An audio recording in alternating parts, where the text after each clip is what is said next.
here. Before we formally begin the session of the day, we present our school band with a few scintillating performances.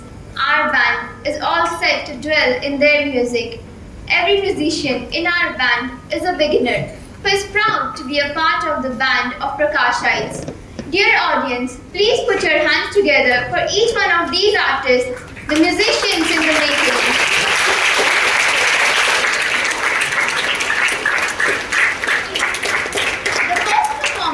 Is the RRR movie theme. RRR on screen is subtitled as Rodram Ranam Rudhiram, a 2022 Indian Telugu film directed by S.S. Rajamouli.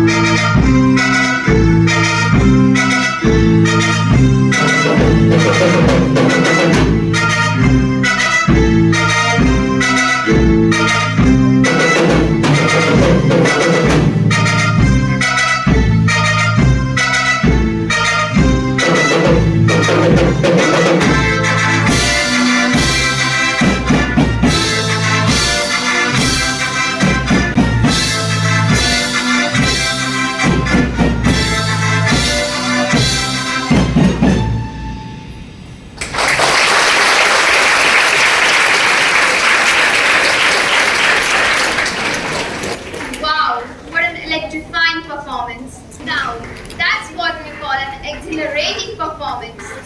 Let's sit back and savor the hair-raising music coming up. Next in the line is Bones. Bones is a song by American folk rock band Imagine Dragons.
Good morning, all of you students. So it's my privilege to introduce Mr.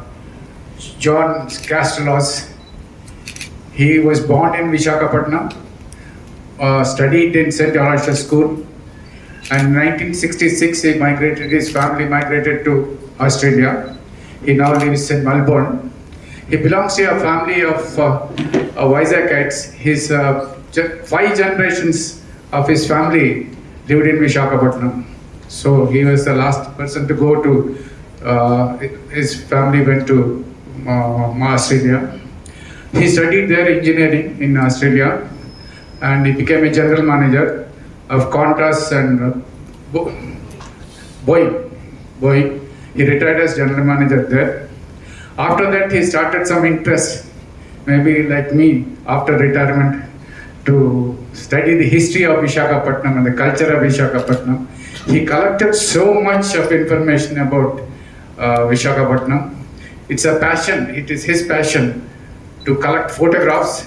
He has got hundreds and hundreds of photographs, paintings of Visakhapatnam. I don't know, I really wonder how he is able to collect so many things from so many places. All that treasure he has got, now he will be showing some of them to you all. So try to take inspiration from him in collecting the heritage of our city. See, it starts with family, then goes to the schools, our city, then to the nation. It's our nation's culture that we try to inculcate and spread the heritage and protect the heritage of not only the Visakhapatnam of our country also. So I don't take much time. I leave it to the Mr. John Castellas to go further.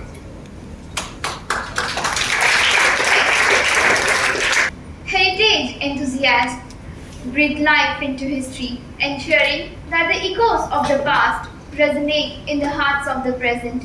Today, we are honored to have Mr. John Castellas, our distinguished guest, a heritage enthusiast who truly seems to breathe life into the history of Visakhapatnam. May I request Mr. John Castellas to step forward on the dais, please? Hello. I call upon Prakash P. Udit to formally welcome sir.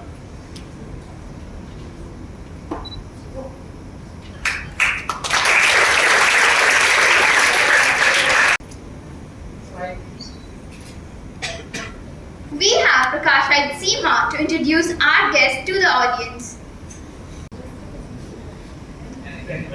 Namaste to one and all present here. I deem it a privilege in welcoming our distinguished guest, Mr. John Castellas.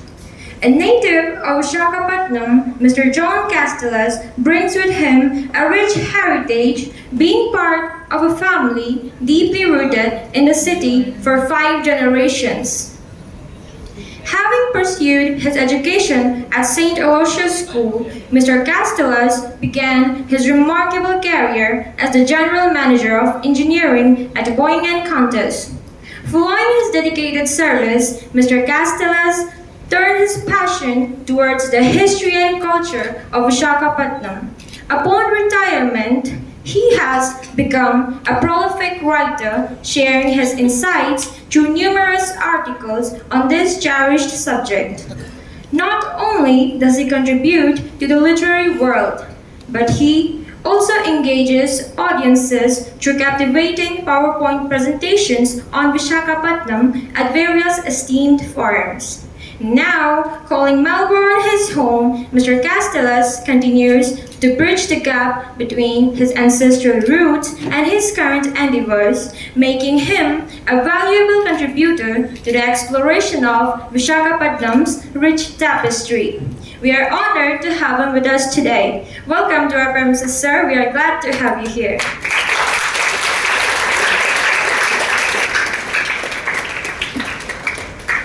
Now, it's time to delve into the fascinating journey towards the history and culture of Visakhapatnam with Mr. Castellas as he takes us on an insightful session.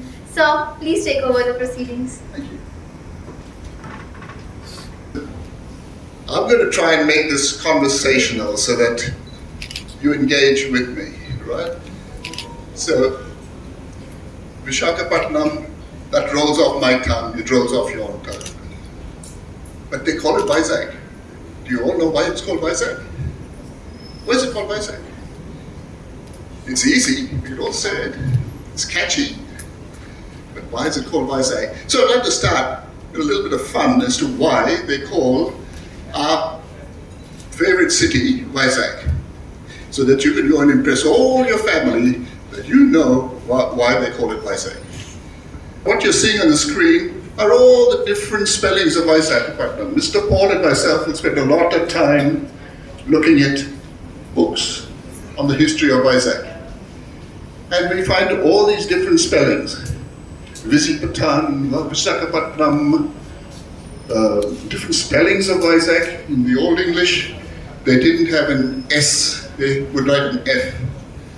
So to find the history of Vizag, we've had to look at all these different spellings. So even in the Buddhist writings, you'll find Vishaka. And we know that's the origin, Visakhapatnam. But let's have some fun as to why the foreign tongue cannot say Visakhapatnam. For a certain art type, it was engraving ivory. And a museum in New York produced this video about the Vizag art. So we'll start with that. It's a bit of fun in it, but it tells you why our town is called Vizag.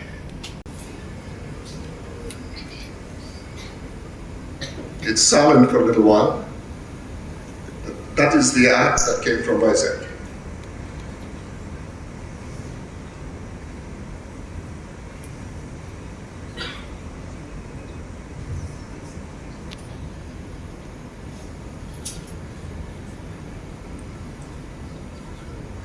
Visakhapatnam? You can laugh, you can laugh. Visakhapatnam. Visakhapatnam. So there you are. Way back in New York, in a museum, they talk of Vizag. That's how important this little town once was. There's museums around the world collecting things about Vizag. And we had a speech a few days ago about the lost treasures of Vizag. And I'd like to show you some of the lost treasures that are sitting in museums around the world. So we'll do a very quick tour of some of the museums in the world. So I believe you've got a photography club. Anyone from the photography club here, or you all have? Oh, your photography club. That is the first photograph of Vizag. It was taken in 1875 for the Maharaja of Visakhapatnam. Photography was very new in those days. Photography was very new, and the town was very small. Your school is in those hills way up on the right-hand side. There was no harbor. They had sailing ships. They had no trains, no planes, no automobiles. It was considered a fishing village. It is now one of India's major cities. So you've got a lot to be proud of. You all know about heritage. Your family has heritage. Your school has heritage. Your sport has heritage. Your religion has heritage. Your city has heritage. And your country has heritage. So there's a lot to be proud of. And as young people, you will go to university, you will go overseas, you will work, and you will see Vizag in different museums. You have to proudly tell them what you know about your town. It's a lot to be proud of. So that again, they used to produce postcards of Vizag. So the photographers would make, that's a 4-piece postcard. And you open it, and you see a panorama of Vizag. That's how they did it.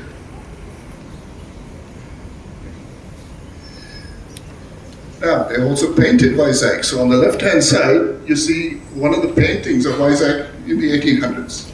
Sailing ships, sea, and the Dolphin Nose Hill. That was what Vizag was known for, the sea, sailing ships. People came and went. They came and went for good reason, and there's another slide that will show us why they came and went. Vizag was known for its mud docks. Now this is where, in the back of Vizag, they were repairing ships. And people in other parts of the world didn't know how to do this. They would dig out all the mud, float the ship in, close out the opening, fill the hole with more mud, the ship would rise up. They could work on the ship, they could fix holes, they could clean it, do whatever, then open it up again, let the water come in, then float the ship out again. And that became such a simple technique for repairing wooden ships. But it was called the mud docks of it, and it was studied in Scientific American, 1890. A prestigious technical magazine was talking about Vizag at that time. Now, if I said latitude and longitude, if you know latitude and longitude, just put your hands up. Latitude and longitude. Okay, so most people know what I'm talking about. The fishermen in Vizag would go out fishing over the horizon, so they can't see land. Their fishing boats would turn around and they'd catch their fish. Now they had to get back, and they had to know how to measure latitude. They didn't have scientific instruments, so the simple cardboard and string was their way of finding latitude. Piece of string had knots on it. This is made of puri, this knot is for Pondicherry, this knot is for Vizag in the middle. So wherever they were in the sea, they know how to get back to the coast. Now that was studied in a scientific journal. So simple latitude was easy. The world is round, you've got lines of latitude, and if you sit on a line of latitude, you'd come back to where you started. That's easy. But no, that time there was no longitude. They only had latitude. So how do you measure longitude? You know that each degree of longitude is how many minutes? 4, right? So simple mathematics, if you sail around the world, every 4 minutes you're changing longitude. So they decided how to measure longitude is to measure your position against the sun. So if you knew the time of the day, you knew where is 0 longitude in Greenwich. So if you knew where you were, in Daba Gardens, you know where Daba Gardens is? Was the Jagarao Observatory. In Vizag, they were measuring the time of the day by the stars at the Jagarao Observatory years and years and years ago. And Raja Jagarao, who was an astronomer, he would gauge the stars, send a signal to the flagstaff, and they would shoot a gun. And when the gun went boom, the ships knew what the time was. It was 9 o'clock in the morning, the gun would go boom. They knew what the time was in Vizag. And every town in the world, you would have a time gun. Yes, so at the Vizag Lighthouse, later, you could just about see 2 cannon there. And the firing used to be on the Dolphin's Nose Hill, and then they brought it to the lighthouse. I'm going to ask Mr. Paul, those guns, they found those guns in Queen Mary School. In the schoolyard they found those guns. Yeah. Some years back, do you know where the Queen Mary School is? Near the old post office. Old post office is near that Dargah Hill. That's at that end. St. John's Church, you know, near to that place. So that's quite old school, and in that school that school building was not earlier. Before the Britishers came, there was a building, and they occupied that building. That was known as Arsenal. Arsenal, you know, where they keep the guns and ammunition and all those things. So that was that place. So when the Arsenal was shifted, some of the old cannons were left there. When the new buildings they were constructing, they found 4 or 5 cannons, old cannons in that place. So these here also at the lighthouse, when they were rebuilding that lighthouse, when they were digging, they found old cannon there itself. So now if you go to lighthouse to see, you will find a cannon there, painted and displayed. That cannon was found at that place. Thank you, Mr. Paul. Okay, so Mr. Juggera was a very eminent scientist. He got awards from London. He was known all over the world. He studied the transit of Venus. He studied eclipses. And he's written journals about all that. But he did something else. He was an inventor.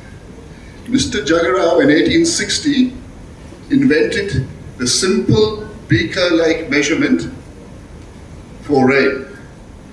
And he did that for the simple calculation. If you use a particular funnel with a particular diameter, 4.697 inches, and it'll give you 17.33 cubic meters, which is exactly 1/10 of an inch in the measure. So everyone can, by eyesight, gauge how many tenths of an inch. That rain gauge sits in the museum in London. To this day, it's on display. So here's a bit of scientific invention that happened here and is used to this day to measure rain. So how many people have traveled in an aeroplane? That's good. And you all have a very safe and enjoyable trip. And do you know that in the year 1928, the first aeroplane came to Vizag? And the first aeroplane that came to Vizag didn't have wheels to land on. They would need to land on water.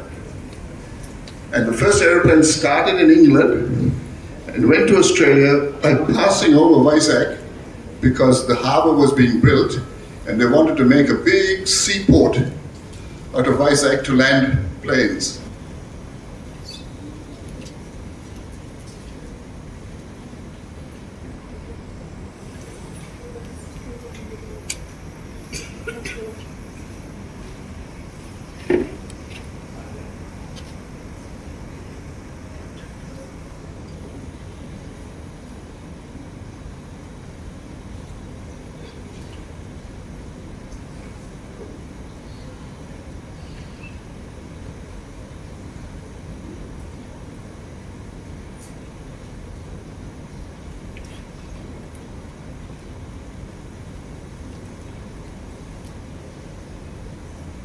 Flying was a very dangerous occupation in those days. The planes were made out of cloth and wood.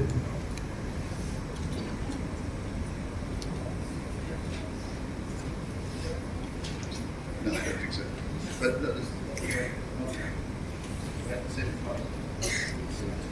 and I'll say it again, you each in your own family have a heritage.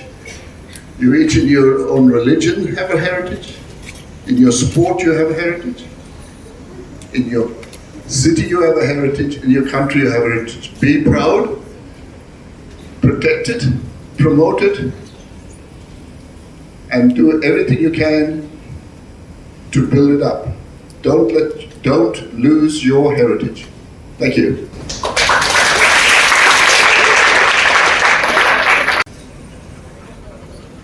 We are grateful to our esteemed guest, Mr. John Castellas, for taking us to the glorious past of Visakhapatnam.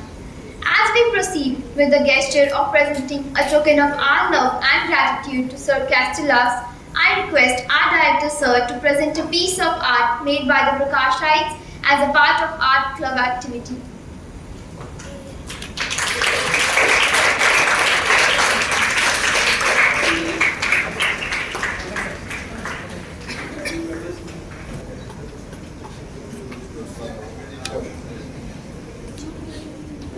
Hello, sir, and welcome to a small part, actually, in this interview.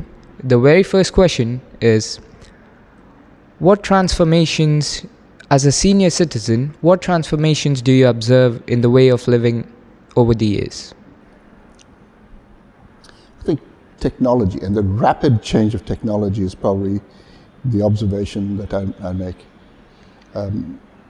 Not just in transport, but mainly in communications. When I was your age, the radio was the best means of mass communication. And we had so much time that we either played endless cricket or we read newspapers and books. So the emphasis of newspapers and books and listening to the radio at night for the news, that's now evolved into daily, hourly, minute-by-minute access to your smartphone, which is an enormous change.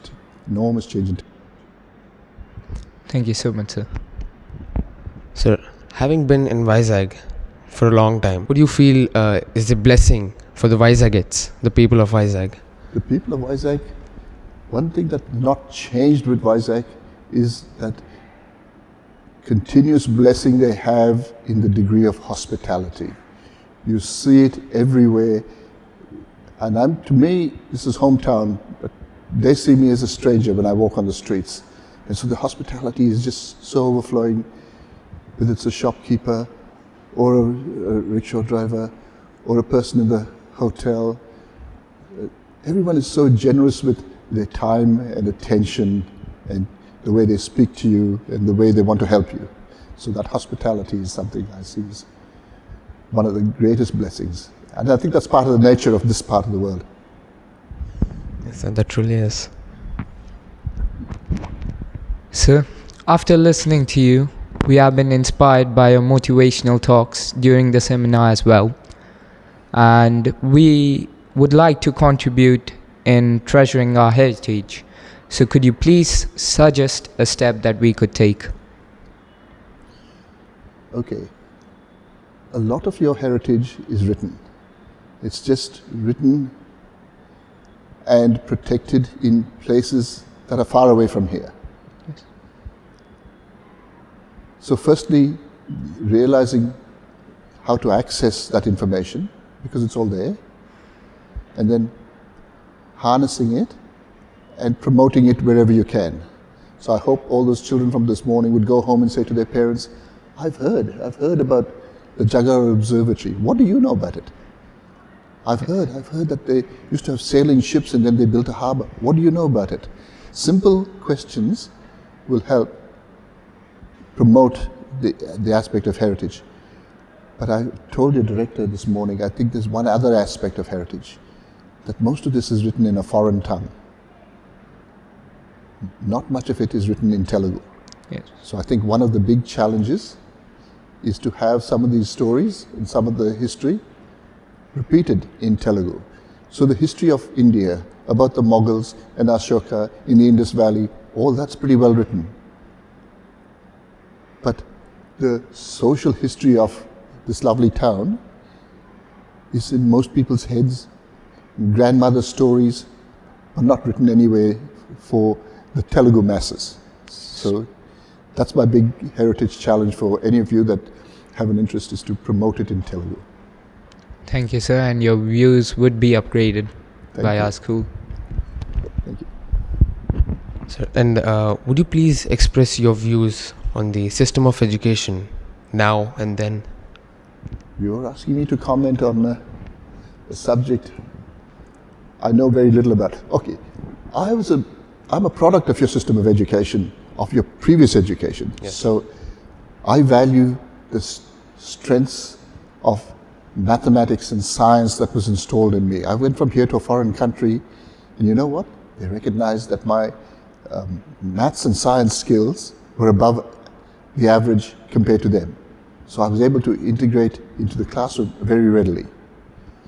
Now, I don't know much about the current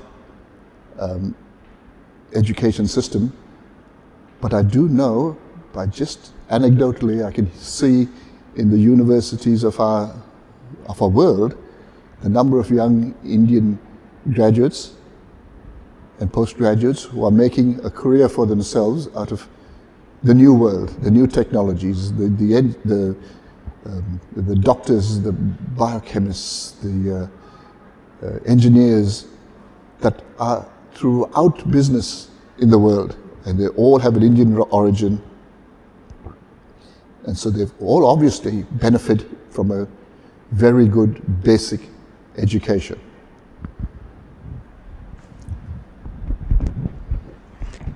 So what would advise the younger generation to adopt, to remain rooted to their culture, and what would you suggest on balancing for the younger generations to comparing between the present trend and the past tradition? That's not an easy task, because that's a juggling task. Yes. You've hit the core of the problem. You've got, as young people, all these attractions to drag you away from the traditional, and yet every now and again your family roots and your cultural roots and your religious roots will drag you back to the traditional. And it's a matter of maturity in learning how to manage the two together. You will always have that conflict. It will never go away, but you've got to conquer your own conflict and know how to manage those two demons, because your heritage is very important to you, your cultural heritage, your social heritage. But then again, in contemporary times, there will be powers saying, "Oh, that's rubbish. You don't need that." The materialistic world will impose its values on you, and you've got to say, "No, I think I could go back to what the basics were and appreciate it a bit more." Yes. Thank you, sir. So, having lived in India for a long time, how did you feel when you went back to Melbourne?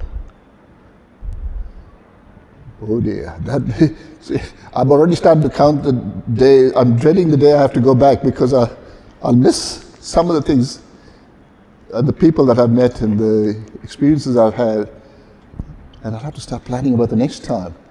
That's how I'll miss it, to the extent that I'll start planning the next time, because this is part of your soul. The town and the people you meet and the things you do and the things you say all become part of you. And I'm in my retirement now, so I have a lot to look forward to in terms of indulging in this sort of thing. It's also my hobby, it's also my passion. So I look forward to how I can mix the two again, my love for Vizag, my love for history, and that's what makes me tick. And now, the spacious, beautiful bungalows are being replaced by multi-storied buildings. What's your opinion on that, sir?